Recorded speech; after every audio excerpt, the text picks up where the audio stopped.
Hello, good morning students. My self PL Saini. बात चल रही थी हमारी प्लांट फिजियोलॉजी की, और पिछले टर्न पर हम लोगों ने जो बात की थी वो थी जल विभाग और DPD। तो कल कुछ क्वेश्चंस की बात की थी, अपन आज भी शुरुआत एक क्वेश्चन से करते हैं। तो हमारा पहला क्वेश्चन है, यदि कुछ कोशिकाओं का निम्न प्रकार से DPD दर्शाया गया है, निम्न प्रकार से DPD दर्शाया गया है A, B and C।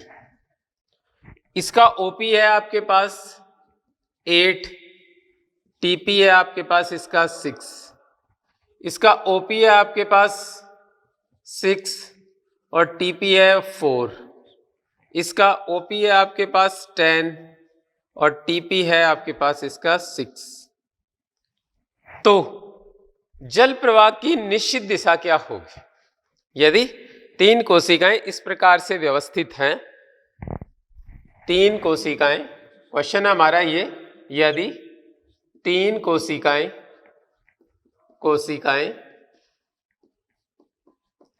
A, B and C इस प्रकार से व्यवस्थित हैं, तो जल प्रवाह की दिशा होगी। पहला ऑप्शन है आपके पास A, B to C, दूसरा C to A and B, third A to B और B to C, और फोर्थ होगा A to B and C। आपके पास 4 ऑप्शंस हैं। तो देखिएगा, हम DPD, कल बात हुई थी हमारी कि हम लोग DPD के अनुसार जल प्रवाह की दिशा का निर्धारण करते हैं। जिसका DPD ज्यादा उसकी जल डिमांड ज्यादा और वो जल का अंतर्ग्रहण तीव्रता से करेगी। तो आपके पास इन दोनों का डिफरेंस, इसका DPD आपके पास आ रहा है कितना हो गया 2। यदि आप इसका DPD निकालें तो इसका DPD निकालें तो इसका भी 2 और इसका DPD निकालें तो 4। सबसे ज्यादा जल की डिमांड किसको है? C को है, और A और B दोनों साम्यावस्था में है, मतलब दोनों का DPD लगभग बराबर है। तो जल का प्रवाह इससे भी इधर होगा और इससे भी इधर होगा। हमारा आंसर आएगा AB to C।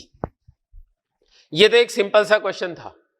अब दूसरी बात देखिएगा आप लोग, आपके पास बिल्कुल यही कंडीशन है और इसका TP 8 है। अब यदि आपको पूछा जाए कि जल प्रवाह की दिशा क्या होगी, तो भी हमारा आंसर सिमिलर रहेगा AB to C, लेकिन यहां पे थोड़ा सा चेंज हो जाएगा। उसका रीजन ये होता है कि यदि DPD बराबर हो तो भी जल प्रवाह की दिशा उस तरफ होगी जिधर ऑस्मोटिक प्रेशर ज्यादा है। इन तीनों के अंदर आप देखिएगा विलेय किसके पास ज्यादा है? इसके पास सबसे कम विलेय है, OP6 है इसके पास इससे ज्यादा है और इसके पास सबसे ज्यादा है। अभी भी जल A और B से C की तरफ आएगा क्योंकि इसका ऑस्मोटिक प्रेशर ज्यादा है, इसमें विलेय की मात्रा ज्यादा है। इस कंडीशन में भी हमारा आंसर सिमिलर रहना। यदि इसकी जगह पे ये दिया हुआ होता, इस तरीके से इसकी जगह पे ये दिया हुआ होता B to A and B to AB to C, ये वाला भी ठीक है। B से A में भी जा सकता है और A से C में भी आ सकता है, इस तरीके का भी हो सकता है। लेकिन याद रखिएगा, फाइनली जल प्रवाह की निश्चित दिशा किस तरफ होगी? जिधर OP का मान ज्यादा होता है। तो ये हमारा जो है एक क्वेश्चन हो गया DPD के संदर्भ में। अब अगला पॉइंट आता है हमारे पास नेक्स्ट, एक क्वेश्चन छोटा सा आपके NCERT के अकॉर्डिंग जल विभाग का भी है। देखिए, आपके NCERT में एक डायग्राम दे रखा है और उसके बेस पे 3-4 क्वेश्चन पूछे हुए। सबसे पहली कंडीशन, इस तरीके के दो चैम्बर बने हुए हैं। एक चैम्बर आपके पास ए जो भी है, एनसीईआरटी के अकॉर्डिंग देख लेना, ये बी, इसमें विलेय इस तरीके से शो कर रखे और इसमें इस तरीके से विलेय शो कर रखे, इस तरीके से। अब ध्यान दीजिएगा, जिधर विलेय ज्यादा है, मैं डीपीडी के रेफरेंस में बात करूं तो विलेय ज्यादा है, ए का विलेय ज्यादा है, विलेय के कण ज्यादा है, तो इसका ओपी ज्यादा होगा, ऑस्मोटिक प्रेशर ज्यादा होगा। इसमें विलेय ज्यादा है इसलिए इसका डीपीडी भी ज्यादा होगा, क्योंकि ओपी की वैल्यू यहां पर डीपीडी पर, मतलब डीपीडी की वैल्यू ओपी पर डिपेंड करेगी, तो इधर डीपीडी भी ज्यादा है। ये डीपीडी और ओपी के रेफरेंस में। अब जल विभव के संदर्भ में थोड़ा सा मामला उल्टा हो जाता है। क्या आ जाएगा? जिधर विलेय ज्यादा है उधर ऋणात्मक मान ज्यादा होता है, और ऋणात्मक मान इसका ज्यादा होगा, इसका कम होगा, इसलिए इसका साई एस जो है इसकी तुलना में कम है। कारण ये -10 है, इस विलेय की वजह से सपोज करो ये -10 है, और इसका साई एस जो है विलेय कम है इसलिए -2 है, तो विलेय विभव ज्यादा किसका होगा? बी का, ए का नहीं होगा, बी का ज्यादा होगा। इसकी माइनस में वैल्यू ज्यादा है, माइनस में ज्यादा होने का मतलब कम होना होता है, तो ए का साई एस विलेय विभव कम होता है बी की तुलना। जल विभव इसी पे डिपेंड करेगा, इसलिए साई पी भी इसका कम होगा इसकी तुलना में, इसका साई पी ज्यादा, इसका साई पी कम। और आपको वैल्यू भी दे रखी है, इसका साई पी -1000 kPa बता रखा है और इसका -2000 kPa बता रखा है, तो -2000 कम होता है -1000 से। कंप्लीट हो गया। विलेय की सांद्रता ए में ज्यादा, बी में कम है, तो इसके संदर्भ में आप क्वेश्चन निकाल सकते हैं। हो गया कंप्लीट। अब हमारी नेक्स्ट बात आती है, अगला पॉइंट आता हमारा जीव द्रव्य कुंचन। चल रहा था कल हमारा प्लाज्मोलिसिस, जीव द्रव्य कुंचन।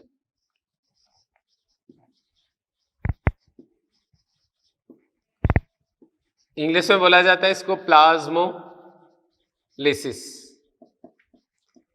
जब किसी कोशिका को अतिप्रासरी विलयन में रखा जाता है तो बहिप्रासरण के कारण कुछ समय पश्चात कोशिका द्रव सिकुड़ने से कोशिका झिल्ली भित्तियों से पृथक हो जाती हैं तथा भित्ति व झिल्ली के बीच एक अवकाश उत्पन्न हो जाता है। इस व्यवस्था को, इस प्रक्रम को जीवद्रव्य कुंचन कहा जाता है। ध्यान दीजिएगा, परिभाषा हमारे पास, जब किसी कोशिका को, किसी सेल को अतिप्रासरी विलयन में रखा जाता है, प्रासरी विलयन में रखा जाता है तो बहिप्रासरण के कारण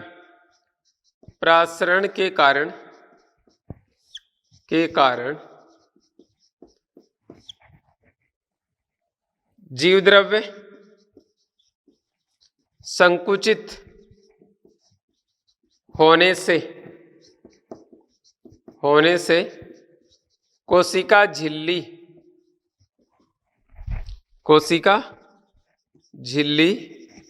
व कोशिका भित्ति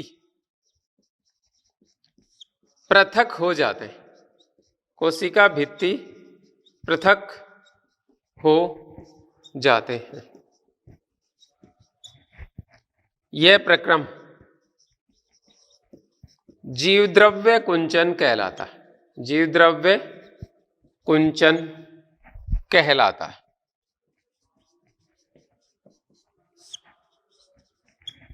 तो थोड़ा सा सुनिएगा इसको। आपके पास ये एक बीकर है और इस बीकर में आपने एक सेल को रखा, इस सेल को रखा।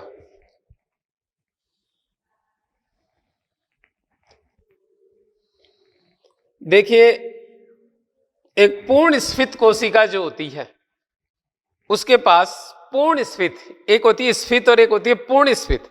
स्फीत कोशिका फुल्ली टर्जिड सेल के पास कुछ मात्रा में एक्सिस वाटर होता है, अतिरिक्त जल होता है। तो आप यदि इस कोशिका को, ये आपके पास एक कोशिका थी, इस कोशिका को आपने अतिप्रासरी विलयन में रखा, यहां क्या कंडीशन आनी है?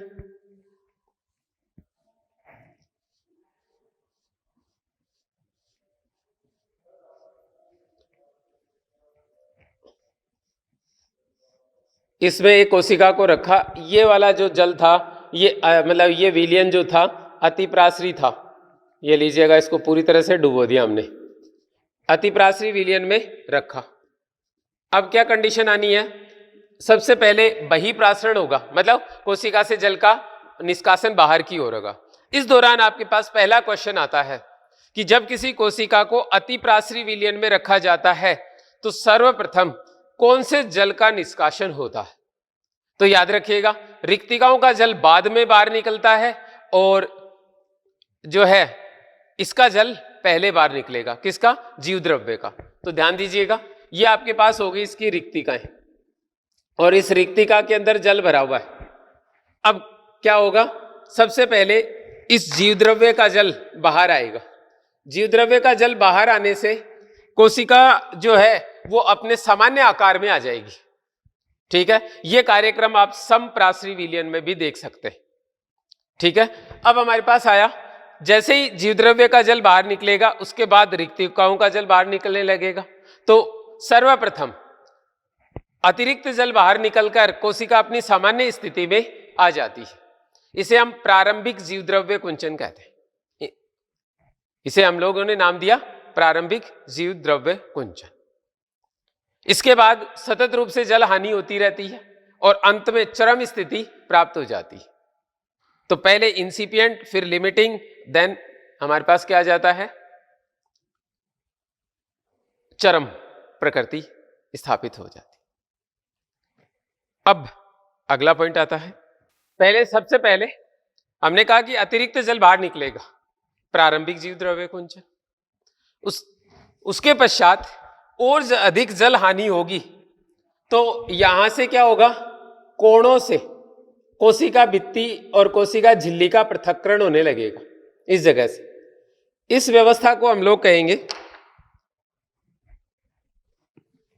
लिमिटिंग, सीमाकारी जीव द्रव्य कुंचन। और सतत रूप से जल हानि होते होते रिक्तिकाएं लगभग सिकुड़ चुकी होती हैं, तब ये जीव द्रव्य पूरी तरह से अलग हो जाता है और ये व्यवस्था आ जाती है आपके पास, ऐसे पूरी तरह से अलग हो जाता है। इसे हम बोलते हैं इविडेंट प्लाज्मोलिसिस, चरम अवस्था। इन दोनों के बीच में, कोशिका झिल्ली और कोशिका भित्ति के बीच में, यहां पर अतिप्रासरी विलयन भर जाता है। तो दोस्तों मेरी बात पे थोड़ा सा ध्यान दीजिएगा। हमारी पहला पॉइंट था प्लाज्मोलिसिस। जब किसी कोशिका को अतिप्रासरी विलयन में रखा जाता है तो बहिप्रासरण के कारण जीव द्रव्य संकुचित होने से कोशिका झिल्ली व कोशिका भित्ति पृथक हो जाते हैं। इस दौरान इस प्रक्रम को हमने नाम दिया जीव द्रव्य कुंचन। जीव द्रव्य सिकुड़ने को जीव द्रव्य कुंचन कहा जाता है। इसकी 3 प्रावस्थाएं हमारे पास आती हैं। नंबर 1, कंडीशन क्या है? सबसे पहली कंडीशन, आपने ये बीकर लिया था और इस बीकर में इस कोशिका को रखा था। ये वाली कोशिका है आपके पास, आपने इस कोशिका को इसमें रखा। सामान्य अवस्थाओं में एक पूर्ण स्फीत कोशिका के पास अतिरिक्त जल होता है। जैसे ही हमने इसे अतिप्रासरी विलयन में डुबो के रखा, बहिप्रासरण आरंभ हुआ और बहिप्रासरण आरंभ होने के फलस्वरूप कोशिका जो है अपने सामान्य आकार में आ जाती है। इसे हमने नाम दिया इंसिपिएंट प्रारंभिक जीवद्रव्य कुंचन। इस अवस्था में आपको जीवद्रव्य कुंचित अवस्था दिखाई नहीं देगी। ये दिन के समय में कई बार प्रक्रम होता रहता है, सबसे सामान्य प्रक्रम है। और ये आपके पास एक सामान्य कोशिका इस तरीके से व्यवस्थित है, पूरी तरह से ये कंडीशन आ गई। इसके बाद सेकंड नंबर पे देखिएगा, हमारे पास दूसरा प्रक्रम आता है सिमिलर इसका, और ये क्या कहना चाह रहा है कि जल और अधिक सतत रूप से बाहर निकल रहा है, और अधिक जल बाहर निकलने से ये व्यवस्था आ जाएगी आपके पास दूसरे नंबर की। ये बीकर, और इस बीकर में ये वाली कोशिका, ये कोशिका भित्ति, और इस कोशिका भित्ति से यहां से कोणों से जो है सर्वप्रथम कोशिका झिल्ली पृथक होना आरंभ हो जाती है। इस व्यवस्था को हमने लिमिटिंग प्लाज्मोलिसिस नाम दिया। इस दशा में हम कोशिका का ओपी ज्ञात करते हैं। ठीक है, यहां पर स्पेस बनना आरंभ हो जाता है। ये हो गया आपके पास अतिप्रासरी विलयन। अब तीसरी कंडीशन देखिएगा, और अधिक जल हानि हो गई, उस दशा में क्या आ जाएगा, ये आपके पास है बीकर, और इसमें ये वाली हो गई कोशिका, ये जो कोशिका है डूबी हुई, और ये इसका जीव द्रव्य। ये लीजिए, यहां पर अतिप्रासरी विलयन भरा हुआ है, साथ साथ इसमें भी आ जाएगा।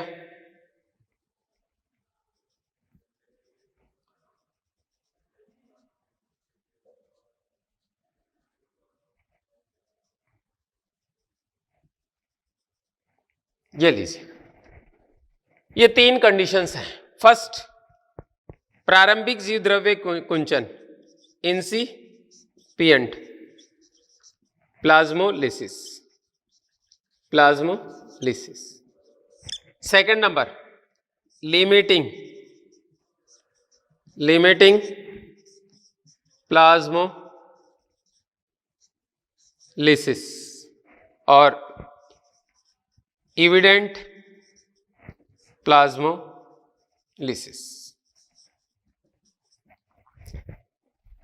तो यहां पर जो मेन पॉइंट्स आते हैं, सबसे पहला पॉइंट आपके पास है सर्वप्रथम जीव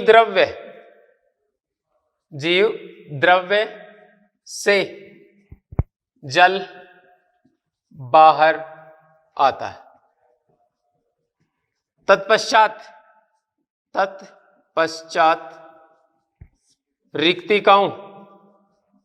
रिक्तिकाओं से जल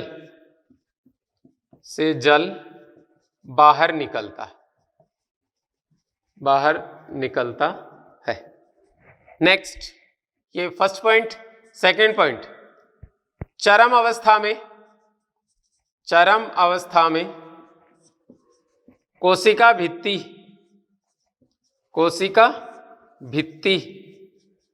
व कोशिका झिल्ली के मध्य अतिप्रासरी विलयन उपस्थित होता है। अतिपरासरी विलयन उपस्थित होता है।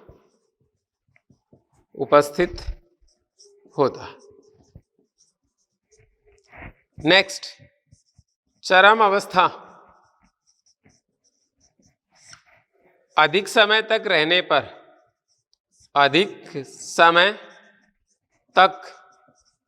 रहने पर सेल की मृत्यु हो जाती है। ये कंडीशंस हैं दोस्तों हमारे पास प्लाज्मोलिसिस की। तो पॉइंट्स पे ध्यान दीजिएगा। अतिप्रासरी विलयन में किसी कोशिका को रखा जाता है तो बहिःप्रासरण के कारण सर्वप्रथम उसके जीव द्रव्य का जल बाहर निकलता है। इससे कोशिका अपने सामान्य आकार में आ जाती है। इसे प्रारंभिक जीव द्रव्य कुंचन नाम दिया जाता है। यह दिन के समय में कई बार होने वाला प्रक्रम है। अपने आप हो जाता है, जल हानि होने से कोशिका अपने सामान्य आकार में आती है। तो इंसिपिएंट प्लाज्मोलिसिस कोशिका में पादप में एक सामान्य प्रक्रम होता है। यदि और अधिक जल हानि हो जाती है तो सर्वप्रथम कोणों से कोशिका झिल्ली और कोशिका भित्ति का पृथक्करण होने लगता है। इस दशा को हम लिमिटिंग प्लाज्मोलिसिस कहते हैं और इस दशा में ओपी ज्ञात किया जाता है। इविडेंट प्लाज्मोलिसिस के दौरान क्या कंडीशन आती है? जीव द्रव्य कोशिका झिल्ली पूर्णतया कोशिका भित्ति से अलग हो जाती है। आप एक दूसरे शब्दों में कह सकते हो कि प्रोटोप्लास्ट कोशिका भित्ति से पूर्णतया पृथक हो जाता है और कोशिका के बीच में सिकुड़ जाता है। कोशिका झिल्ली और कोशिका भित्ति के बीच का जो अवकाश उत्पन्न होता है उसमें अतिप्रासरी विलयन भर जाता है। रीजन इसका यह प्रारंभिक कोशिका भित्ति पारगम्य होती है, इसलिए ये अतिप्रासरी विलयन इस जगह पे उपस्थित होगा। ये क्वेश्चन पूछा जाता है आपको कि पूर्ण जीवद्रव्य कुंचित कोशिका में कोशिका भित्ति व कोशिका झिल्ली के बीच क्या उपस्थित होगा? पहला देता है निर्वात, दूसरा जल, तीसरा देता है आपको वायु और चौथा देता है अतिप्रासरी विलयन। तो याद रखिएगा, वह प्राथमिक कोशिका भित्ति पूर्ण पारगम्य होती है, इसलिए वो विलेय और विलायक दोनों को आने देती है, इसलिए इस एरिया में अतिप्रासरी विलयन उपस्थित होता है। कंप्लीट हो गया। ये दशा पादप के लिए सबसे हानिकारक होती है। कुछ समय तक कोशिका इस अवस्था में रह जाती है तो उसकी डेथ हो जाती है, तो उसकी मृत्यु हो जाती है। तो ये हमारे पास इसके 3 पॉइंट्स थे। ओपी हमेशा इस दशा में ज्ञात किया जाता है, लिमिटिंग प्लाज्मोलिसिस के दौरान ज्ञात किया जाता है। इस दशा में कोशिका भित्ति दाब जो है वो नेगेटिव हो जाता है, साइन उल्टा हो जाता है। देखिए, कोशिका भित्ति जो है अंदर की तरफ दाब लगाती है, लेकिन जब ये जीवद्रव्य सिकुड़ता है तो वो अपनी साम्य अवस्था को बनाए रखने के लिए बाहर की तरफ इस तरीके से पुश होती है। तो इसे भित्ति दाब जो है इस दशा में लगभग नेगेटिव मान लेते हैं। बाकी सामान्य दशाएं आपके सामने। खैर, इसके बाद एक क्वेश्चन बहुत अच्छे वाला बनता है इसके ऊपर, इसके यूजेज क्या हैं? पहले तो हम उसकी बात करते हैं, बाद में इसके क्वेश्चन की बात करते हैं। तो देखिए, इसका उपयोग क्या है। सबसे पहला, जीवद्रव्य कुंचन जो है हमारे बड़े काम का होता है। हम लोग जो है ना, और शर्करा या मतलब ना नमक के घोल में खाद्य पदार्थों का परिरक्षण करते हैं। उसका रीजन ये होता है, जैसे आपने कहा कि बायोडाइवर्सिटी में क्वेश्चन आता है कि शहद में खाद्य पदार्थों को परिरक्षित किया जाता है। क्यों? तो सिंपल सा रीजन है, शहद अतिप्रासरी विलयन है, इसलिए जीवाणु और कवकों के बीजाणु जो होते हैं, स्पोर वगैरह होते हैं, या सेल्स जो होती हैं वेजिटेटिव सेल्स, उनका निर्जलीकरण हो जाता है, जीवद्रव्य कुंचन हो जाता है और वो वृद्धि नहीं कर पाते। इसलिए नमक का घोल और चीनी का घोल, इसमें खाद्य पदार्थों का परिरक्षण किया जा सकता है, क्योंकि स्पोर्स और कायिक अवस्थाओं का जीवद्रव्य कुंचन हो जाता है। नंबर 1। दूसरे नंबर पे, जैसे आपने देखा होगा कि गले में टॉन्सिल हो जाते हैं या पैर वगैरह में मोच लग जाती है, तो नमक के पानी, मतलब गले में तो नमक के पानी के गरारे किए जाते हैं और मोच को नमक के पानी में डुबो के रखा जाता है। स्वेलिंग कम हो जाती है जीवद्रव्य कुंचन के कारण, तो सूजन घटाने के काम आती है। टॉन्सिल में भी सूजन आ जाती है तो उसको हटाया जाता है। तो जीवद्रव्य कुंचन के कारण ऐसा ही प्रक्रम होते हैं। इसके बाद नेक्स्ट आता है हमारे पास अगला पद। आपको यदि घास वगैरह को नष्ट करना हो तो उसकी जड़ों के आसपास नमक छिड़क दिया जाता है, और नमक छिड़कने से जड़ों का क्या हो जाएगा? जीवद्रव्य कुंचन हो जाएगा और पादप की डेथ हो जाती। तो खरपतवार को नष्ट करने के लिए उसकी जड़ों के आसपास नमक छिड़क देते हैं, जिससे उसकी डेथ हो जाती है। ये हमारे पास इसके मेन यूजेज हो गए। खाद्य पदार्थों का परिरक्षण, गले की मतलब खरांश जो टॉन्सिल हैं उनकी सूजन, मोच को रिमूव करना, ठीक है, और खरपतवार को नष्ट करना, इनके द्वारा किया जा सकता है। इसी तरीके से लुहार जब भट्टी के सामने काम करता है तो मुंह में नमक की डली रख लेता है, ताकि उसके मुंह का जो सॉल्यूशन है वो अतिप्रासरी बना रहे और उसे लू ना लगे। ये इसके कुछ यूजेज हो गए। अब नेक्स्ट आता है हमारे पास अगला पॉइंट, वो है इनके मतलब इस पे क्वेश्चन। देखिए, एक क्वेश्चन दिया जाता है आपको इसमें कि एक कोशिका को NaCl विलयन में रखा जाए, NaCl विलयन में रखा जाए तो वो जीवद्रव्य कुंचित हो जाती है और कुछ समय पश्चात उसकी मृत्यु हो जाती है। पहला स्टेटमेंट पूरा हुआ। दूसरे स्टेटमेंट में कहता है जब किसी कोशिका को KCl सॉल्यूशन में रखा जाए तो पहले जीव द्रव्य कुंचन होता है, कुछ समय पश्चात प्रक्रिया उत्क्रमित हो जाती है। क्यों?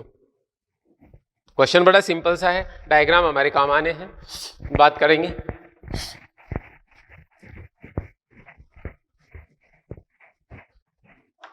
एक कोशिका को NaCl विलयन में रखने पर यह स्थायी रूप से जीवद्रव्य कुंचित हो जाती है। जीवद्रव्य कुंचित हो जाती, परंतु KCl में विलयन में एक बार जीव द्रव्य कुंचन व कुछ समय पश्चात यह प्रक्रम उत्क्रमित हो जाता है,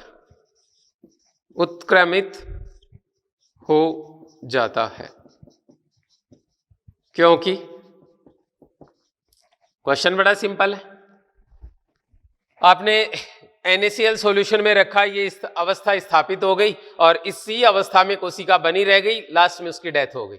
परंतु KCl सॉल्यूशन में यदि इसको रखा जाए तो ये वापस अपना आकार प्राप्त कर लेती है।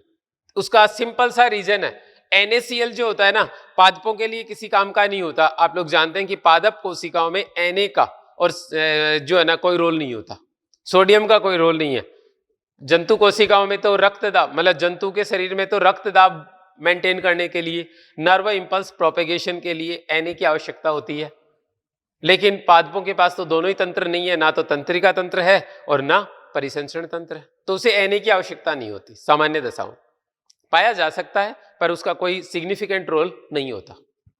लेकिन पोटेशियम का एक सिग्निफिकेंट रोल होता है क्या? तो इसलिए यदि एक बार कोशिका को KCl में रखोगे तो लवणीय घोल है, जीवद्रव्य कुंचन दर्शाएगा। और इस एरिया में जैसे ही K+ और Cl- आ जाएंगे तो कोशिका सक्रिय परिवहन द्वारा या सक्रिय अवशोषण द्वारा पोटेशियम आयनों का अंतर्ग्रहण कर लेगी। और पोटेशियम आयनों का अंतर्ग्रहण होने के साथ साथ उनकी बैलेंसी के लिए Cl भी अंदर चला जाएगा, तो K और Cl का अवशोषण हो जाएगा और कोशिका पुनः दोनों तरफ बराबर सांद्रण होने से और कोशिका पुनः स्फीत हो जाएगी। उसका रीजन ये होता है कि कोशिका पोटेशियम आयनों को सक्रिय रूप से ग्रहण कर लेती है, जिसके कारण अंदर व बाहर का सांद्रण साम्यावस्था स्थापित कर लेता है और कोशिका पुनः अपना आकार प्राप्त कर लेती है। ये एक सिंपल सा क्वेश्चन है। तो दोस्तों ये था हमारे पास जीवद्रव्य कुंचन, बात पूरी होती है। अब नेक्स्ट पॉइंट आता है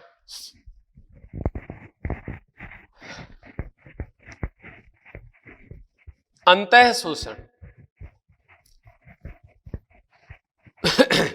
एक छोटा सा क्वेश्चन और भी है। एक जीवद्रव्य कुंचित कोशिका में क्रमशः कोशिका भित्ति व कोशिका झिल्ली के मध्य तथा कोशिका झिल्ली व केंद्रक झिल्ली के मध्य किस प्रकार का विलयन उपस्थित होता है? हमारे दो क्वेश्चन है यहां पर। एक है आपके पास सेल वॉल और सेल मेम्ब्रेन, दोनों ही कंडीशन किसकी है? प्लाज्मोलाइज्ड सेल इसकी है। तो क्या होगा? कोशिका भित्ति और कोशिका झिल्ली के बीच, और दूसरा है सेल मेम्ब्रेन और न्यूक्लियर मेम्ब्रेन। इन दोनों के बीच क्या उपस्थित होगा क्रमशः? तो ध्यान दीजिएगा, अभी हमारी बात हुई थी, ये थी कोशिका भित्ति और ये थी आपके पास कोशिका झिल्ली और ये है आपके पास केंद्रक झिल्ली।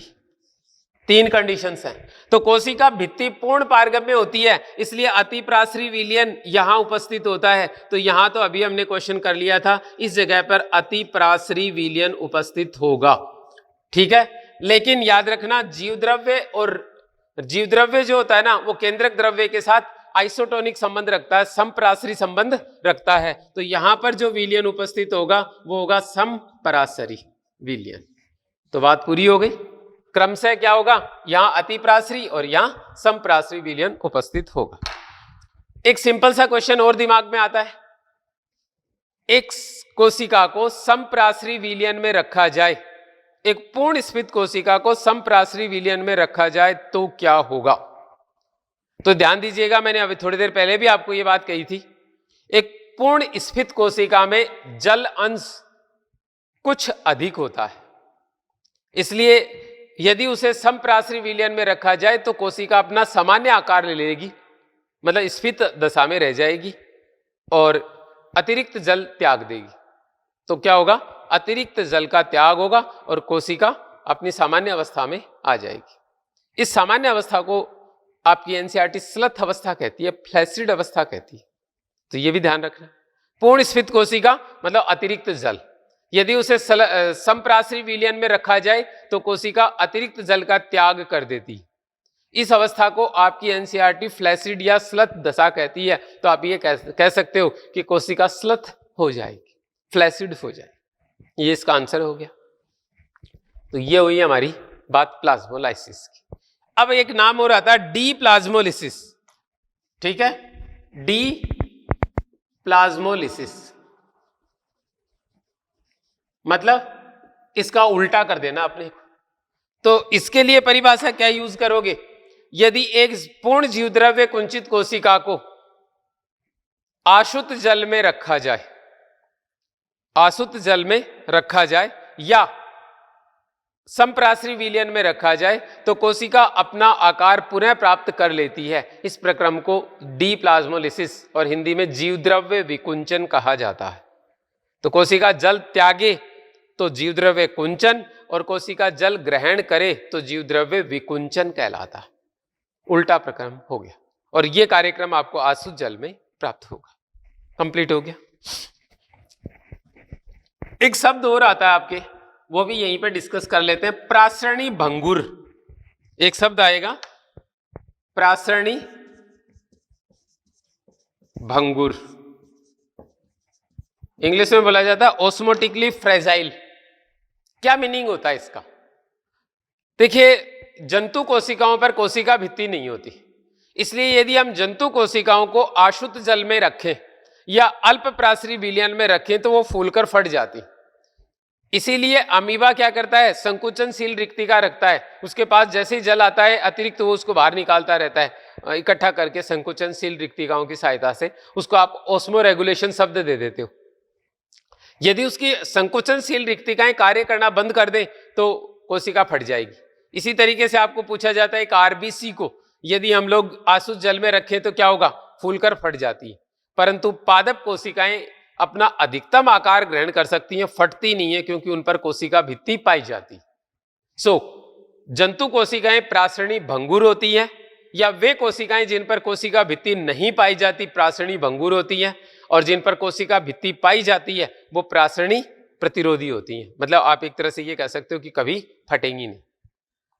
माइकोप्लाज्मा और जंतु कोशिकाएं प्रासरणी भंगुर हैं और बाकी की पादप कोशिकाएं जो हैं वो कैसी हैं, या जिन पर कोशिका भित्ति होती है वो प्रासरणी सहन करने वाली कोशिकाएं होती। अब नेक्स्ट पॉइंट आता है हमारा अगला, प्लाज्मोलिसिस के बाद इम्बाइबिशन, अंतः शोषण।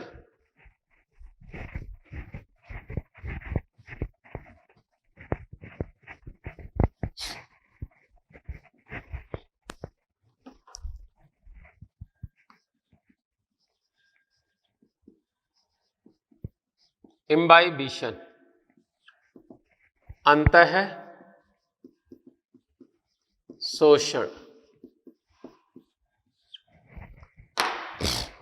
तो ध्यान दीजिएगा, नाम से ही पता चल रहा है वह प्रक्रम जिसमें जल रागी कण बिना विलयन बनाए विलायक का अवशोषण कर लेते हैं, अंतः शोषण कहलाता है। यह एक प्रकार का अधिशोषण प्रक्रम है। यहां पर अवशोषण शब्द हम लोग काम में लेते हैं तो वो गलत होता है, अधिशोषण प्रक्रम होता है एक तरह का ही। तो सबसे पहला पॉइंट परिभाषा है, जलरागी कणों द्वारा जल अणुओं का अधिशोषण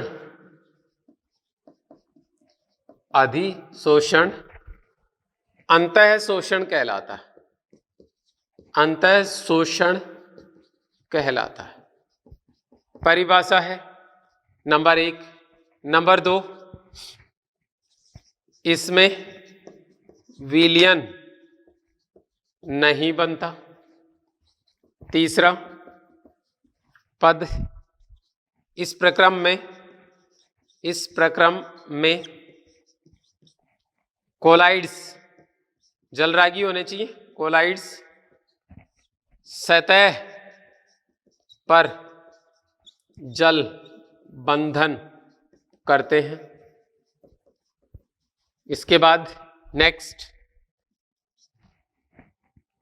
इस प्रक्रम में ऊर्जा विमुक्त होती है जिसे अंतःशोषण ऊर्जा कहा जाता। नेक्स्ट, अंतःशोषण के फलस्वरूप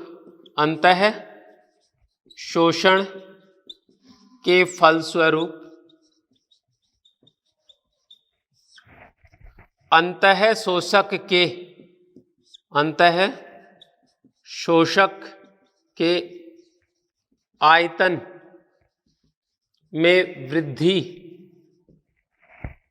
होती है। नेक्स्ट, परंतु यह वृद्धि अधिशोषित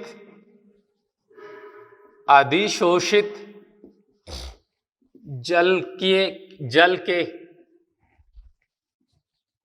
आयतन की तुलना में कम होती। नेक्स्ट, सर्वाधिक अंतःशोषण क्षमता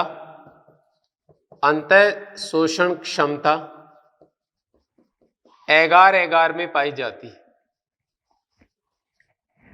एगार में पाई जाती है। देखिएगा, इम्बाइबिशन, बिना विलयन बनाए जल का अवशोषण अंतःशोषण कहलाता है। इसमें क्या होता है, जैसे ये कोलाइड्स हैं आपके पास, इस तरीके के ये हाइड्रोफिलिक कोलाइड्स हैं जो जल स्नेह का प्रदर्शन करते हैं। ये इनको यदि इस पूरे सिस्टम को जल प्रदान किया जाए तो ये अपनी सतह पर यहां पर जल के अणुओं को बांध लेते हैं और जल के अणु इसके साथ जुड़ जाते हैं, इस कोलाइड को विमुक्त नहीं कर पाते। इस दशा को हमने नाम दिया है अंतःशोषण, और ये सतह पर जुड़ता है। आप केमिस्ट्री में इस चीज को अधिशोषण, एडजॉर्प्शन की संज्ञा देते हैं। तो ये प्रक्रम रियल में एडजॉर्प्शन होता है, ये वाला प्रक्रम पाया जाता है। इसमें कभी भी विलयन का निर्माण नहीं होता। यदि विलयन बन गया तो विसरण हो गया, ठीक है ना। और ये वाला प्रक्रम अंतःशोषण हो गया। हालांकि अंतःशोषण भी एक विशिष्ट विसरण है, विसरण का प्रकार है, मतलब ये भी एक विशिष्ट प्रकार का विसरण होता है। इसमें भी जल अपनी उच्च सांद्रता से निम्न सांद्रता की ओर गमन करता है, ठीक है। यहां पर हमारे पास दो बातें और निकल के आएंगी, उनकी बात हमें करनी जरूरी है कि अधिशोषण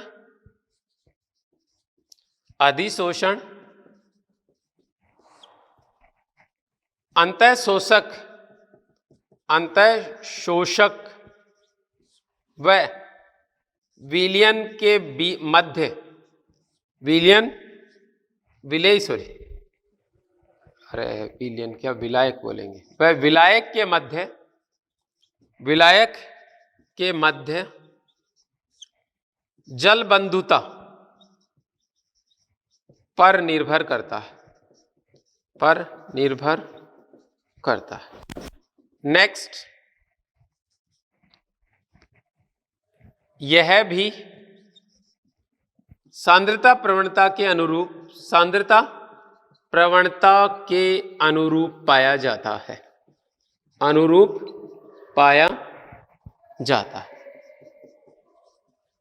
तो ध्यान दीजिएगा बात पे। आपके पास क्या आया? अंतःशोषण एक विशिष्ट प्रकार का विसरण है जिसमें जल रागी कण मतलब हाइड्रोफिलिक मॉलिक्यूल्स जल को अपनी सतह पर बांध लेते हैं। जल रागी कणों द्वारा जल अणुओं का अधिशोषण अंतःशोषण कहलाता है।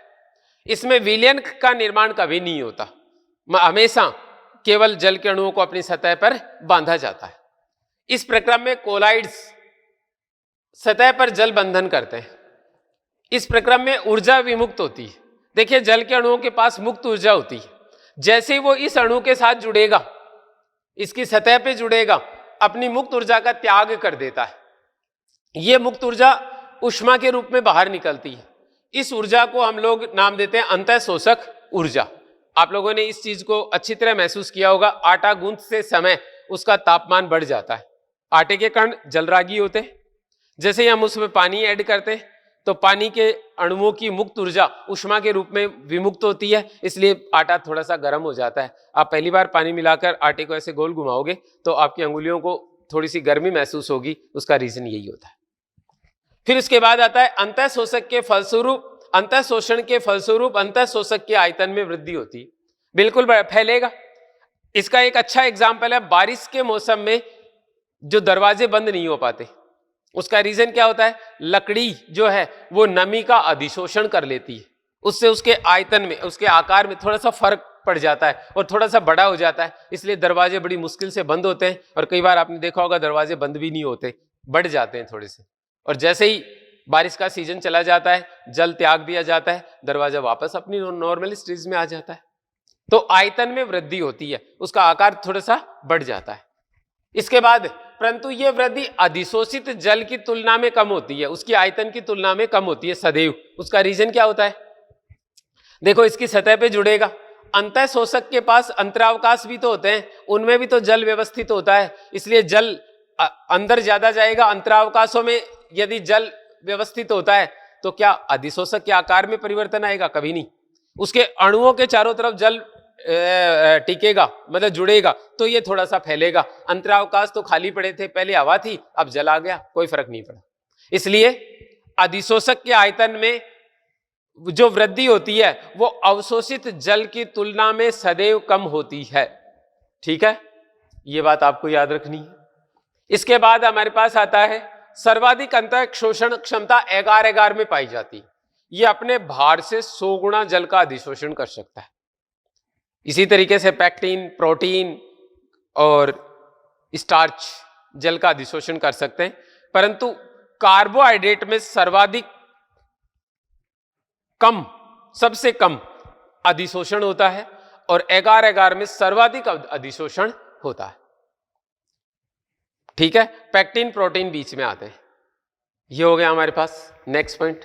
अगला था, यह प्रक्रम तभी संपन्न होगा जब दोनों के बीच बंधुता होती है। विलायक और आपका अधिशोषक, इन दोनों के बीच में बंधुता होगी तो ही यह प्रक्रम संपन्न होगा। एग्जाम्पल के तौर पे, यदि आप ईथर में रबर का टुकड़ा रखते हैं तो वो फूल जाता है, और उसको यदि हम लोग जल में रख दें तो उसका कुछ नहीं बिगड़ता। इसका मतलब सिंपल सा है कि रबर और जल के बीच कतई बंधुता नहीं है, अधिशोषण प्रदर्शित नहीं हो सकता। लेकिन ईथर के साथ रबर के अणु जो है अधिशोषण या बंधुता रखते हैं, इसलिए उसका अधिशोषण हो जाता है और रबर फूल जाता है। आपने गोंद को पानी में रखा जाए तो फूल जाता है, बंधुता है, पर तेल में रखा जाए तो थोड़ी फूल जाएगा, गोंद वैसा का वैसा पड़ा रहेगा, कोई बंधुता नहीं है। लिक्विड लिक्विड है दोनों, फिर भी कोई बंधुता नहीं है, इसलिए बंधुता आवश्यक होती है। अगला है विसरण है तो सांद्रता प्रवणता के अनुरूप होगा। जैसे बारिश के सीजन में हवा में नमी बहुत ज्यादा है और लकड़ी के पास नमी होती नहीं, तो वो उसका अधिशोषण कर लेती है। और जैसे ही मौसम वापस शुष्क होता है, जल त्याग हो जाता है, तो प्रवणता के अनुरूप होता है।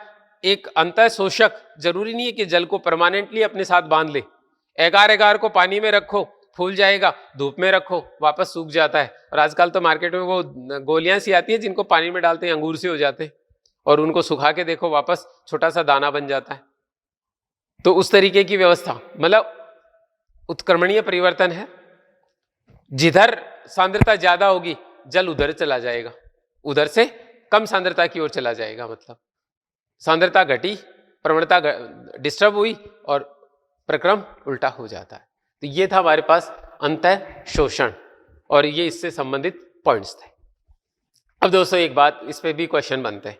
सबसे पहला है हमारे पास कि ये पादपों के क्या काम आता है, तो प्लांट्स में इसका मेन रोल क्या है। देखिए, बीजों के पास उच्च जलरागी कोलाइड्स होते हैं, इसलिए मतलब जैसे ही हम लोग बीज को पानी में रखते हैं वो फूल जाता है, चाहे बीज के पास तेलीय बीज हो और चाहे मतलब नॉन ऑयल सीड हो, चाहे ऑयली सीड हो, दोनों में ऐसा होता है। आप मूंगफली और मटर दोनों को पानी में रखो, दोनों ही फूल जाते हैं। मूंगफली के पास तेल है फिर भी फूल जाता है, मटर के पास तेल नहीं है तो भी फूल जाता है। तो ध्यान रखिएगा, बीजों के पास जलरागी मतलब ना कणों या कोलाइड्स की अधिकता होती है, इसलिए वो सर्वप्रथम जल अधिशोषित करते हैं, और इसके कारण एक दाब उत्पन्न होता है जिसे अधिशोषण दाब कहा जाता है। और यह दाब पौधों के बेहद काम का होता है। प्रारंभिक मूलांकुर और प्रांकुर काफी कोमल होते हैं, बीज को कवच को तोड़कर तभी बाहर निकल पाते हैं जब आंतरिक आयतन में वृद्धि होती है। तो बीजांकुरण के दौरान बीज द्वारा जल का अधिशोषण होता है, जिससे एक दाब उत्पन्न होता है, और इस दाब के फलस्वरूप बीजावरण फट जाता है और भ्रूण बाहर आ जाता है, मतलब प्रांकुर और मूलांकुर बाहर आ जाते हैं। तो बीजांकुरण में सहायक होता है पौधों के लिए। पहला रोल हो गया इसका, बीजांकुरण में सहायक। दूसरे नंबर पे आपके पास आता है कि कुछ पादप के फल जो होते हैं ना, स्फुटनशील होते हैं, उनको अपन शुष्क स्फुटनशील फल कहते हैं। ये फल जो होते हैं ना, ये डिपेंड किस पे करते हैं, अधिशोषण पे ही करते हैं। जल को अधिशोषित किया, फट गए, ठीक है, तो फलों का फटना इसी प्रक्रम पे निर्भर करता है। और तीसरा, पौधों के लिए सबसे अच्छा रोल, वेलामेन उत्तक नाम पढ़ा था आपने, एनाटॉमी में बात हुई थी हमारी। वेलामेन उत्तक जो ऑर्किड में पाया जाता है, इसके आर्द्रताग्राही जड़ें अधिशोषण के द्वारा ही वायु से नमी का अवशोषण करती हैं और उसी से उनका काम चलता है। तो दोस्तों ध्यान रखिएगा, पौधों के लिए 3 प्रक्रम हैं जो अधिशोषण पर डिपेंड करते हैं। इसमें क्या होता है, सबसे पहले बीजांकुरण के दौरान बीजावरण का फटना ताकि प्रांकुर निकल सके, दूसरे नंबर पे फलों का स्फुटन ताकि बीजों का प्रकीर्णन हो सके, और तीसरे नंबर पे वेलामेन जड़ों द्वारा जल का अधिशोषण। ये पादपों के लिए महत्वपूर्ण है। इसके अलावा हमारे लिए भी बहुत काम का है। प्री हिस्टोरिक मैन जो था, प्रागैतिहासिक मानव जो था पुराने जमाने में, वो चट्टानों को तोड़ने के लिए इसका उपयोग करते थे। चट्टान की दरार में लकड़ी फंसा देते, पानी डाल देते, लकड़ी फैलती, दरार बड़ी हो जाती, ऐसे करके वो चट्टानों को, पत्थरों को तोड़ने का काम करते थे। तो चट्टानों को तोड़ने के काम में लिया जाता है पुराने मानव के द्वारा। इसके अलावा ये जो अपना खप्पर होता है ना, स्कल जिसको अपन बोलते हैं, खोपड़ी, इसकी मेडिको लीगल स्टडी करनी होती है ना, मेडिकल के अंदर स्टडी करनी होती है इसकी। जो न्यूरो वाले होते हैं, जो ऑर्थो वाले होते हैं, वो इस वाले पार्ट का अध्ययन करते हैं। तो इसके लिए इसकी अस्थियों को अलग करने के लिए काम में लेते हैं इसको। इसमें क्या करते हैं, आपने देखा होगा कि ब्रेन में गुहाएं होती हैं, वेंट्रिकल्स बोलते हैं अपन उसको। उसमें जो स्कल में आर्किड के बीज भर देते हैं, क्योंकि आर्किड के बीज बहुत छोटे होते हैं, तो वो छोटी छोटी जगह में भी एडजस्ट हो जाते हैं। अच्छी तरह से आर्किड के बीज भर दिए जाते हैं।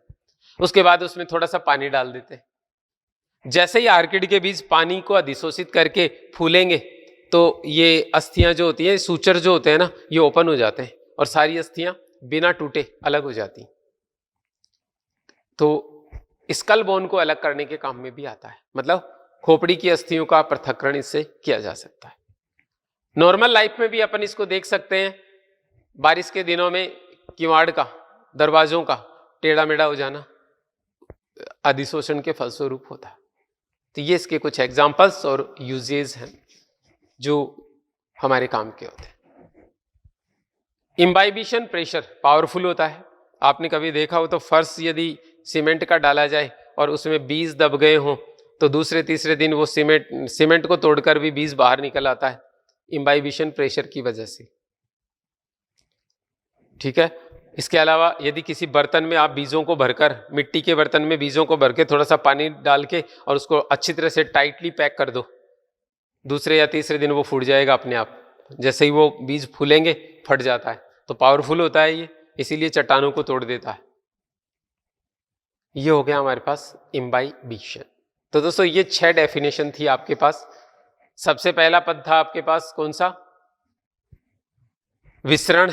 दूसरे नंबर पे था हमारे पास प्रासरण, फिर झिल्ली के प्रकार, विलयन के प्रकार, डीपीडी, जल विभव, जीवद्रव्य कुंचन और अंतः शोषण।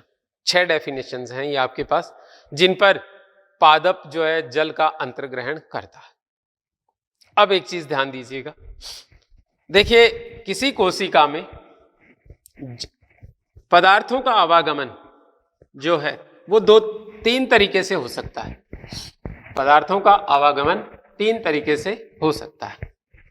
सबसे पहली कंडीशन है आपके पास, ये आपके पास एक कोशिका झिल्ली है। इस कोशिका झिल्ली में ये प्रोटीन है और इसके थ्रू आपके पास एक पदार्थ अंदर की ओर गति कर रहा है अकेला, जिसे किसी की चीज साथ की आवश्यकता नहीं।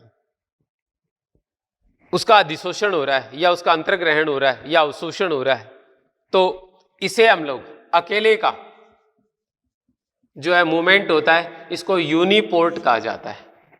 जब किसी पदार्थ का अंतर्ग्रहण स्वतंत्र रूप से अकेले हो रहा हो तो उसे यूनिपोर्ट कहते हैं।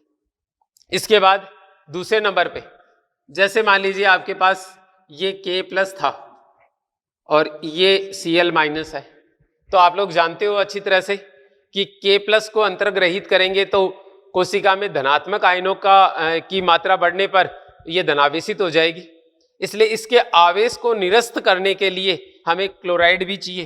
तो ये दोनों साथ साथ अधिशोषित होते हैं, अवशोषित होते हैं, सॉरी। इस प्रक्रम को हम बोलते हैं सिम्पोर्ट। सिम्पोर्ट कंडीशन पूरी। अब दूसरी बात देखिएगा, कई बार क्या होता है, जैसे रक्षक कोशिकाएं खुलती बंद होती हैं तो आपने देखा होगा कि उसके अंदर प्रक्रम होता है। ये आपके पास था, इसको हटा देते हैं, चलो इसी को देख लेते हैं। ये K+ अंदर जाता है और कोशिका के पास H+ होता है। पोटेशियम मैलेट थ्योरी के अनुसार ये बाहर आता है। तो 2 पदार्थ, एक का अंदर की तरफ और दूसरे का बाहर की तरफ अभिगमन होता है, तो इसे हम नाम देते हैं एंटीपोर्ट। तो कोशिका में पदार्थों का आवागमन जो है 3 तरीके से होता है। सबसे पहला था यूनिपोर्ट, जब कोई पदार्थ एक दिशीय प्रवाह दर्शाता है और अन्य पदार्थों से स्वतंत्र रूप से अंतर्ग्रहित किया जाता है, इसे हम यूनिपोर्ट कहते हैं। यदि 2 पदार्थ साथ साथ अंतर्ग्रहित किए जाते हैं एक ही दिशा में तो इसे सिम्पोर्ट नाम दिया जाता है। और यदि 2 पदार्थ एक साथ विपरीत दिशा में मूव करते हैं, गति करते हैं, तो इसे एंटीपोर्ट कहा जाता है। रक्षक कोशिकाओं का खुलना और बंद होना हाइड्रोजन और पोटेशियम आयनों के एंटीपोर्ट के कारण होता है। एक बार रक्षक कोशिकाओं में K+ प्रवेश करते हैं, H+ बाहर निकलते हैं, और जब बंद होते हैं तो K+ बाहर निकलते हैं, H+ अंदर आते हैं। एंटीपोर्ट होता है हमेशा। तो ये हमारे पास हो गए 3 टाइप का लेन देन, एंटीपोर्ट, यूनिपोर्ट और सिम्पोर्ट। ये था आपका फर्स्ट चैप्टर, कंप्लीट होता है यहाँ के। अब हमारी दूसरी बात आती है,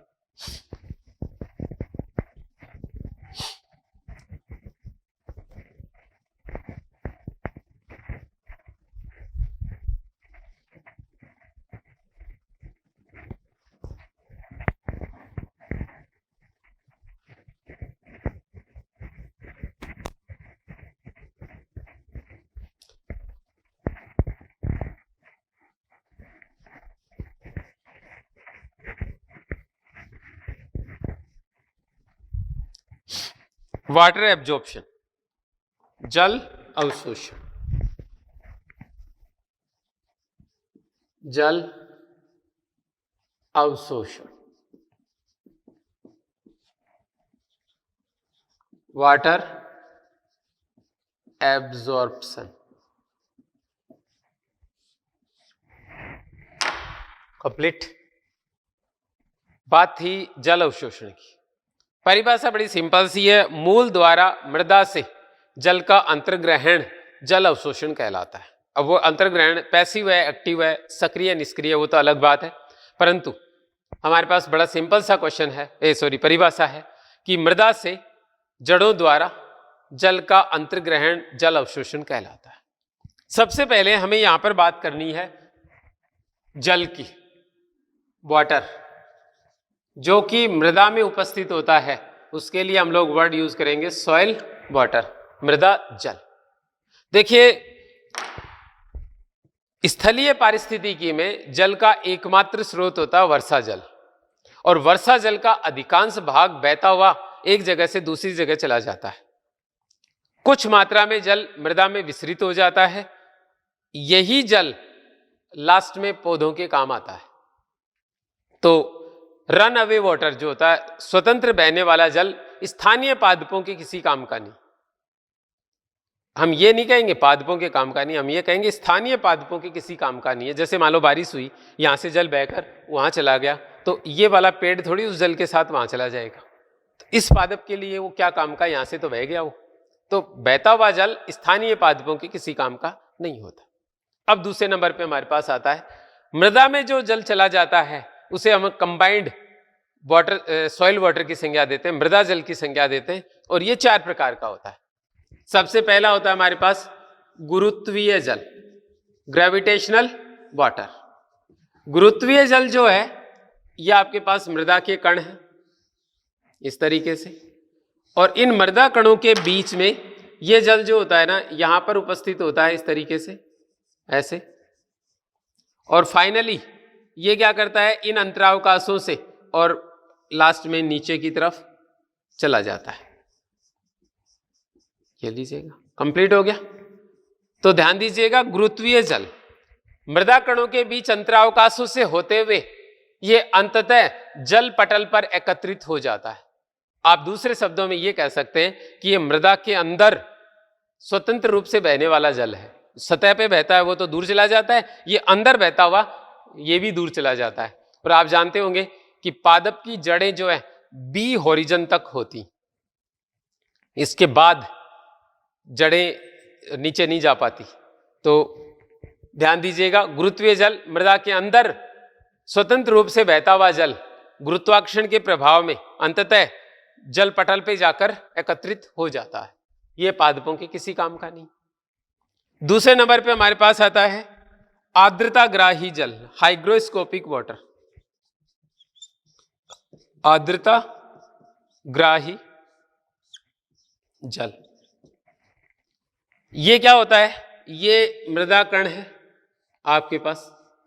इस मृदा कण पर ये एक पतली फिल्म बनाकर रहता है, ऐसे एक पतली सी फिल्म के रूप में इसके ऊपर उपस्थित होता है। इसे हम अलग नहीं कर सकते, तो पादपों के किसी काम का नहीं, ये भी किसी काम का नहीं होता। इसमें एक क्वेश्चन बन जाता है कि आर्द्रताग्राही जल का अवशोषण पादप करने में असक्षम होते हैं, क्यों? उसका बड़ा सिंपल सा रीजन, इसका जल विभव है -10 और रूट हेयर का जल विभव है -4। बताइए जल ले लेगा ये इससे? कभी नहीं ले पाएगा, क्योंकि रूट हेयर का, मूल रोम का जो जल विभव है वो इसकी तुलना में अधिक है, मृदा कण की तुलना में अधिक है, इसलिए ग्रहण नहीं कर पाएगा। क्योंकि जल का प्रवाह अधिक जल विभव से निम्न जल विभव की ओर होता है, तो ये इससे ग्रहण नहीं कर पाता। बात पूरी हुई। फिर तीसरे नंबर पे हमारे पास आता है थर्ड कंडीशन, रासायनिक जल, केमिकल वाटर। ये वाला जल भी मृदा में उपस्थित रसायनों से बंधित अवस्था में पाया जाता है आप लोग जानते ही हैं सारे कि MgSO4 2H2 होता है, CuSO4 5H2 होता है, FeSO4 7H2 और फिटकरी जानते होंगे K2SO4 Al2SO4 whole thrice 24H2। क्या आप फिटकरी में से जल निकाल सकते हैं? CuSO4 से जल निकाल सकते हैं, उसको क्रिस्टल वाटर बोलते हो आप लोग, तो उसका पृथक्करण नहीं किया जा सकता, तो पादप इस जल का उपभोग भी करने में असक्षम होते हैं, इसलिए ये जल भी पादपों के द्वारा पृथक नहीं किया जा सकता। ये तीनों प्रकार का जल पादप के किसी काम का नहीं होता। अब हमारे पास नेक्स्ट आता है केसिका जल, कैपिलरी वाटर, केसिका जल। ध्यान दीजिएगा, ये एकमात्र जल है जो पादप अंतर्ग्रहित कर सकता है। ये मृदा कण है आपके पास इस तरीके से, इन मृदा कणों के बीच में ये जो जगह होती है इसमें रुका हुआ रह जाता है, इस जगह पे रुका हुआ रहता है।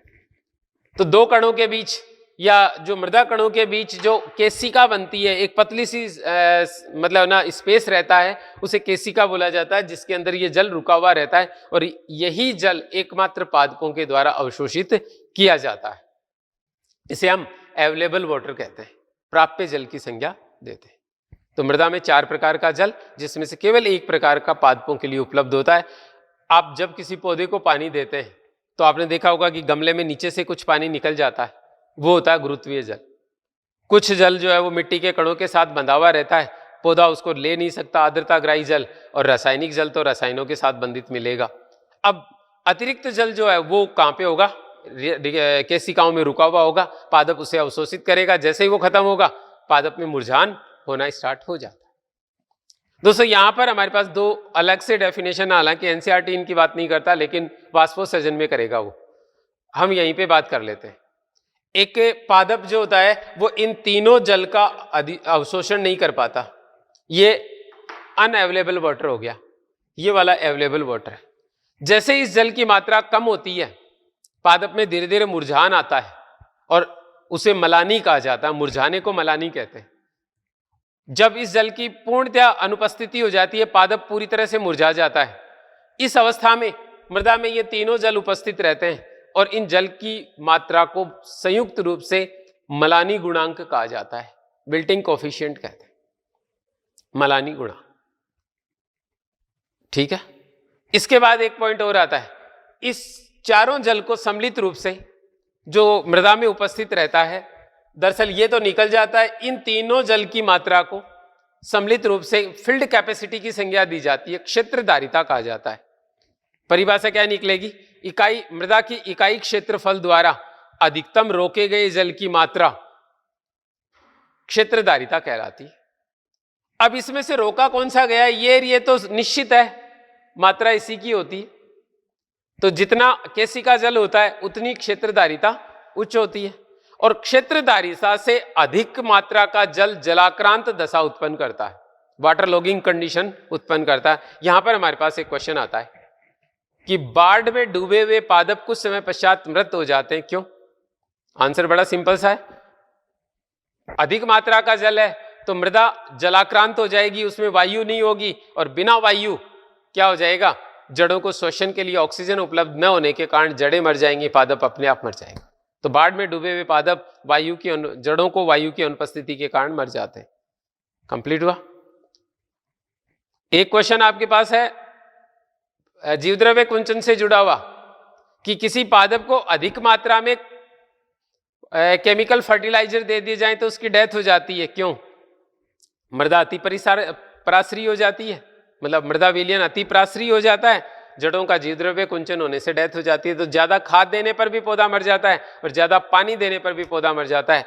इधर जलाक्रांत दशा के कारण ऑक्सीजन की कमी से, और उधर उच्च सांद्रता की कमी से, उच्च सांद्रता की वजह से पादप की डेथ हो जाती है। तो ये था हमारे पास जल, क्षेत्रधारिता, मलानी गुणांक, 2 बातें और हो गई हमारी इसके साथ। क्षेत्रधारिता का मतलब मृदा के इकाई क्षेत्रफल द्वारा अधिकतम रोके गए जल की मात्रा क्षेत्रधारिता कहलाती है। क्षेत्रधारिता से अधिक मात्रा का जल जलाक्रांत दशा उत्पन्न करता है, जो पादपों के लिए फिजियोलॉजिकल ड्राइनेस का कारण होता है, जल होते हुए भी पादप अवशोषित नहीं कर पाता, उसे फिजियोलॉजिकल ड्राइनेस कहा जाता है। और फिजिकल ड्राइनेस का मतलब जल ही नहीं है, भौतिक शुष्कता मतलब जल नहीं है, शरीर क्रियात्मक शुष्कता मतलब जल तो है पर पादप किसी कारण अवशोषित नहीं कर पा रहा। ठीक है, कंप्लीट हुई हमारी बात। अब नेक्स्ट पॉइंट आता है,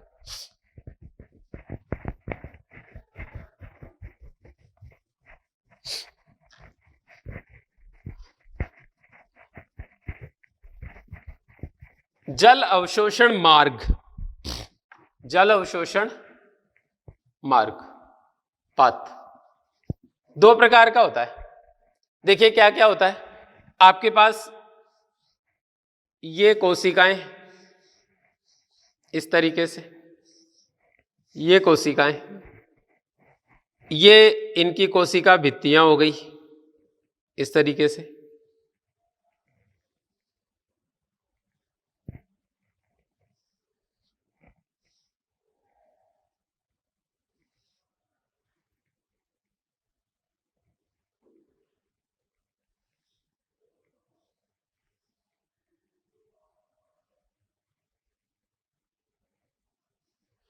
ये इनकी कोशिका भित्तियां हो गई।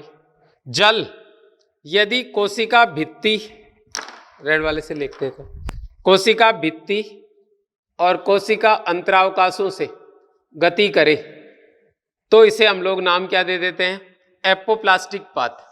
Apoplastic path.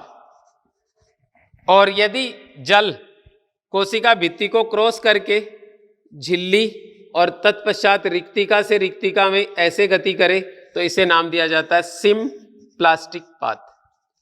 तो आपके पास दो प्रकार का पाथ हो गया, एक है एपोप्लास्टिक पाथ और एक है सिम्प्लास्टिक पाथ। ये तो था एक नॉर्मल सा डायग्राम। अकॉर्डिंग टू एनसीईआरटी यदि आप बात करो तो आपके पास ये पहली कोशिका, ये वाली दूसरी कोशिका और ये वाली तीसरी कोशिका, ये लीजिएगा इस तरीके से है। ये हो गई इसकी कोशिका भित्तियां, ये लीजिएगा, और ये हो गए इसके साइटोप्लाज्मिक कनेक्शंस इस तरीके से।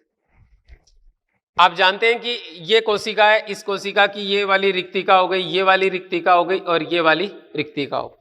यदि जल का प्रवाह अंतरावकाश और कोशिका भित्तियों से हो, इधर से हो रहा है ऐसे, इस तरीके से जल का प्रवाह हो रहा है जिसमें जीव द्रव्य का कोई रोल ना हो, तो ऐसे के लिए हम लोग वर्ड यूज करते हैं एपोप्लास्टिक पाथ। ये हो गया एपोप्लास्टिक पाथ। और यदि जल यहां से इस रिक्तिका में इस कोशिका के इस प्लाज्मोडेस्मेटा की सहायता से इस रिक्तिका में, देन इसके प्लाज्मोडेस्मेटा की सहायता से इस रिक्तिका में प्रवेश करे तो इसे नाम दिया जाता है सिम्प्लास्टिक पाथ।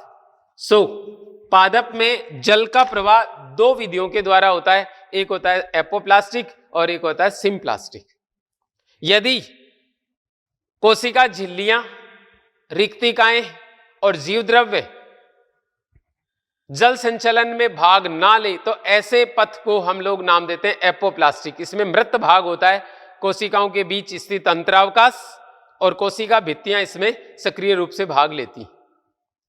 यदि कोशिका झिल्लियां, जीव द्रव्य और रिक्तिकाएं जल संचालन में भाग लेती हैं तो ये जीवित होते हैं, अतः ऐसे मार्ग को जीवित मार्ग और इसे शब्द दिया जाता है सिम्प्लास्टिक पाथ। पादप में एपोप्लास्टिक पाथ के द्वारा सर्वाधिक और सबसे तेजी से जल प्रवाह होता है। अधिकांश जल संचालन एपोप्लास्टिक पथ से ही होता है। रीजन क्या है, आप लोग अच्छी तरह जानते हो कि वाहिकाएं और वाहिनिकाएं जल संचालन के लिए प्रमुख तत्व होते हैं और वो परिपक्वन पर मृत हो जाते हैं, पाइप के जैसे होते हैं, उनकी गुहा से जल का संचालन होता है। तो जल का संचालन हमेशा मृत मार्ग से होता है। लेकिन एक बात आपको हर हाल में याद रखनी है कि जड़ों के अंदर जल का प्रवाह एपोप्लास्टिक सिम्प्लास्टिक दोनों तरीके से होता है, परंतु कोर्टेक्स की सबसे आंतरिक परत में जल का प्रवाह सदैव सिम्प्लास्टिक ही होता है। यह क्वेश्चन पूछा जाता है। तो जरा सा इस मार्ग की हम बात कर लेते हैं।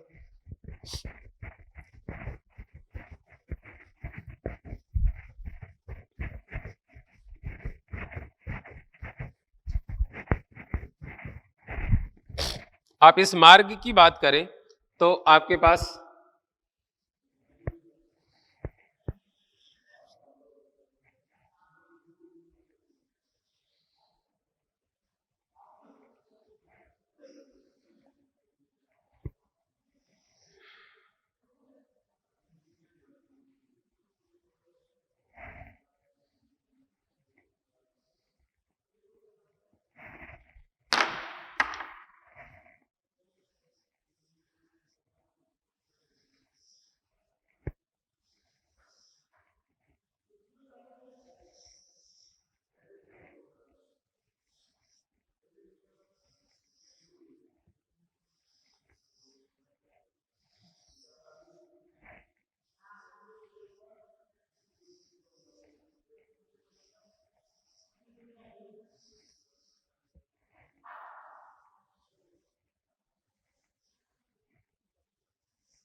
इसको रख लो।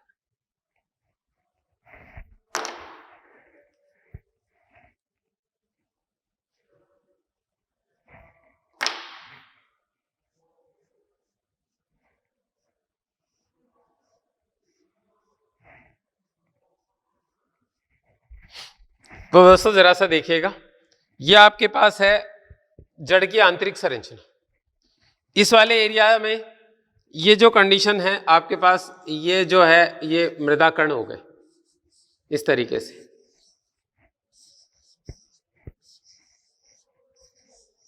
और इन मृदा कणों के बीच ये वाला हो गया जल, जो कैपिलरी वाटर के रूप में जाना जाता है। ये हो गया कैपिलरी वाटर। जड़ें इस जल का अधिशोषण करती हैं। सबसे पहले ये जल जो है वो इस जो मूलरोम कोशिका में प्रवेश करता है। यदि ये इसकी भित्तियों से इधर से ऐसे और इसके द्वारा ऐसे इस तरीके से मूव करे, इस कंडीशन में मूव करे, तो हम लोग इसके लिए एपोप्लास्टिक टर्म यूज करेंगे। तो ये हो गया आपके पास पथ, कैसा? एपोप्लास्टिक। ये एपोप्लास्टिक मार्ग हो गया इस तरीके से। लेकिन एक चीज ध्यान दीजिएगा, ये इसकी गुहा से और इसकी इनकी रिक्तिकाओं में से गति कर रहा है। यदि इस कंडीशन में गति कर रहा है ये वाली, तो इस कंडीशन को हम लोगों ने नेम दिया सिम्प्लास्टिक। तो ये हो गया आपके पास सिम्प्लास्टिक पाथ। अब दूसरा देखिएगा, आप जानते हैं कि एंडोडर्मिस जो होती है उसमें कैस्पेरियन पट्टिकाएं पाई जाती हैं, और कैस्पेरियन पट्टिकाएं जो हमने ब्लैक लाइन से शो की हैं वो कैस्पेरियन पट्टिकाएं ये जल के प्रवाह में बाधा उत्पन्न करेंगी, क्योंकि सुवेरिन की बनी है और सुवेरिन जल के लिए अपारगम्य होता है। इस दशा में जल जो है वो यहां तक एंडोडर्मिस तक, देखो दोनों पथ से आ रहा है, खाली अवकाश से भी आ रहा है, कोशिका भित्तियों से होकर भी आ रहा है, तो इसको हम लोग एपोप्लास्टिक पथ कह रहे हैं, और रिक्तिका से रिक्तिकाओं में भी आ रहा है तो हम इसको सिम्प्लास्टिक पाथ कह रहे हैं। पर यहां कैस्पेरियन पट्टिकाएं उसको अंदर की तरफ नहीं जाने देंगी। तो फाइनली इस जल को इधर से सभी दिशाओं से और किस में आना पड़ेगा, एंडोडर्म के जीवद्रव्य में आना होगा। तो ये पथ सिम्प्लास्टिक होता है। तो मैंने एक स्टेटमेंट कहा था कि कोशिका जड़ों के अंदर जल का प्रवाह एपोप्लास्टिक और सिम्प्लास्टिक दोनों पथों से हो सकता है, परंतु एंडोडर्मिस में केवल और केवल एक दिशा, मतलब केवल और केवल एक ही प्रकार का सिम्प्लास्टिक प्रकार का जल संचलन पाया जाता है, क्योंकि कैस्पेरियन पट्टिकाएं पाई जाती। अब दोस्तों यहां पे एक छोटी सी बात और समझ लीजिएगा, बाद में अपन इस डायग्राम का यूज दोबारा करना पड़ेगा। तो ध्यान दीजिए, जड़ें जल अवशोषण कर रही हैं, यहां से ये होकर इधर जा रहा है। आप जानते हो वाष्पोत्सर्जन के कारण खिंचाव बल लगता है, इसलिए इसमें ये जो प्रोटोजाइलम है इसमें एयर प्रवेश कर सकती है, इसलिए इसके यहाँ पे कैस्पेरियन पट्टिकाएं होती हैं। सारा जल पथ कोशिका जो जस्ट प्रोटोजाइलम के सामने स्थित होती है के अंदर जल एंटर हो जाता है, और बाकी की जो कोशिकाएं हैं वो प्रतिरोधी हैं जल और वायु दोनों के लिए, इसलिए वायु का प्रवेश नहीं हो पाएगा किसके अंदर, प्रोटोजाइलम में। इसीलिए हमने एनाटॉमी में इसको एयर डैम कहा था, वायु बांध कहा था। ये वायु बांध की तरह कार्य करता है, वायु को प्रोटोजाइलम में प्रवेश करने से रोकता है। तो ये हमारे पास पथ हो गया जल संचालन का। ये हो गया root hair cell, root hair cell, ये हो गई सॉइल मृदा, ये हो गया कॉर्टेक्स, कॉर्टेक्स, ये हो गई एंडोडर्म, एंडोडर्म, और ये हो गई कैस्पेरियन, कैस्पेरियन स्ट्रिप्स, और ये वाला हो गया पेरिसाइकल, पेरिसाइकल, ये हो गई पथ सेल, पैसेज सेल या पाथ सेल भी कह सकते हो इसको, पाथ सेल, ये हो गई प्रोटोजाइलम, प्रोटोजाइलम। ये मार्ग हो गया आपके पास एपोप्लास्टिक, एपोप्लास्टिक पाथ, और ये हो गया आपके पास ब्लैक वाला, ये वाला, ये हो गया सिम्प्लास्टिक, सिम्प्लास्टिक पाथ। अब दोस्तों एक क्वेश्चन पूछा जाता है कि जल संचालन तीव्र गति से होता है एपोप्लास्टिक पथ द्वारा, सिम्प्लास्टिक पथ द्वारा, दोनों द्वारा, और इनमें से कोई नहीं। तो आंसर आएगा एपोप्लास्टिक, क्योंकि एपोप्लास्टिक पथ में किसी प्रकार के अवरोध नहीं होते, ना कोशिका झिल्लियां हैं, ना जीवद्रव्य है, ना कोई अर्धपारगम्य, ना कोई पारगम्य, ना कोई चयनात्मक पारगम्य, कोई संरचना नहीं है, खाली अवकाश मिलता है और जल तेजी से ऊपर चला जाता है। तो ध्यान दीजिएगा, एपोप्लास्टिक जो है वो सर्वाधिक मात्रा में पाए जाने वाला जल संचालन मार्ग है पादप में, और सर्वाधिक तेजी से होने वाला पथ है। तो ये था हमारे पास एक छोटा सा पॉइंट जल अवशोषण का। अब हम बात करते हैं जल अवशोषण प्रक्रम की, किस प्रकार से किया जाता है। जल अवशोषण विधि दो तरीके की होती है, एक सक्रिय और एक निष्क्रिय। तो हम नेक्स्ट टर्न पे मिलते हैं आपके साथ और बात करेंगे जल अवशोषण विधियां। Thank you, have a nice day.